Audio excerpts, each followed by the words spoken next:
അപ്പൊ ഈ മരം നമ്മളങ്ങ് വെട്ടാൻ പോക്കാണ്. ഇതിന്റെ കയറ് കെട്ടി മാവിലേക്ക് കെട്ടിട്ട് അങ്ങനെ തെങ്ങിന് കെട്ടിയിട്ടുണ്ട്. എവിടെയാ പോവാ എന്താവുമെന്നൊന്നും പറയാൻ പറ്റില്ല. മരം മുറിക്കുക എന്ന് പറയുന്നത് അത്ര നല്ല പ്രവൃത്തിയൊന്നുമില്ല, അതെനിക്ക് നല്ലോണം അറിയാം. പക്ഷേ വീട്ടിന് മുമ്പ് തന്നെ ഒരു ഉണങ്ങിയ മരം, അതൊരു ശരിയില്ലാത്തൊരു പരിപാടിയായിട്ട് തോന്നി. വർഷങ്ങളായിട്ട് വിഷുവിന് പൂത്തൊളിഞ്ഞ് നിൽക്കാറുള്ളൊരു കൊന്നയായിരുന്നു, ഇപ്രാവശ്യം പൂത്തിട്ടേ ഇല്ല. അടി മുതൽ മുകളിലോളം ചതില് വന്നിട്ടുള്ളത്.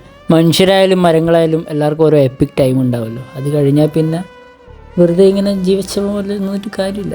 പക്ഷെ പുറമേ കാണുന്ന പോലെ അല്ലായിരുന്നു ഉള്ളിൽ നല്ല കാതലുള്ളതുകൊണ്ട് കൊത്തിയിട്ടൊന്നും മുറിയുന്നില്ലേന്ന്. അച്ഛനപ്പാട് പോയിട്ട് വാടകയ്ക്ക് വാളെല്ലാം കൊണ്ടുവന്നു, അങ്ങനെ അതിനെ കൊണ്ടെല്ലാം മുറിക്കാൻ തുടങ്ങി. ഞാൻ രാവിലത്തെ ഫുഡ് വരെ കഴിക്കാണ്ടാണ് ഇങ്ങനെ പണിയെടുക്കുന്നത്. ഉച്ചക്ക് 1-2 മണി വരെയൊക്കെ ഇതേ പണി തുടരുകയായിരുന്നു. ലാസ്റ്റിലോട്ട് അമ്പാടിയേട്ടനും കൂടി വന്നപ്പോൾ നമ്മൾ ടീം കുറച്ചും കൂടി സ്ട്രോങ് ആയി. ഇപ്പോൾ കിട്ടിയതും കുറച്ചും കൂടി മുകളിലേക്ക് കൂടി കിട്ടിയാലേ കുറച്ചും കൂടി വേഗത്തിൽ സാധനം വലിച്ചിടാൻ പറ്റുന്നതുകൊണ്ട് അങ്ങനെ കിട്ടി. ആ ഒരു വലിക്ക് തന്നെ സാധനം വീണു. എവിടെയും ഒന്നും പറ്റാത്ത തരത്തിലാണ് മരം വീണത്. അതിനുശേഷം മരം ഇവിടുന്ന് മാറ്റി സ്ഥലം നല്ല വൃത്തിക്ക് ക്ലീനൊക്കെ ചെയ്തു. വീഡിയോ ഒക്കെ കണ്ട് ഇഷ്ടപ്പെടുന്നവർക്ക് ഫോളോ ചെയ്ത് കൂടെ കൂടാം.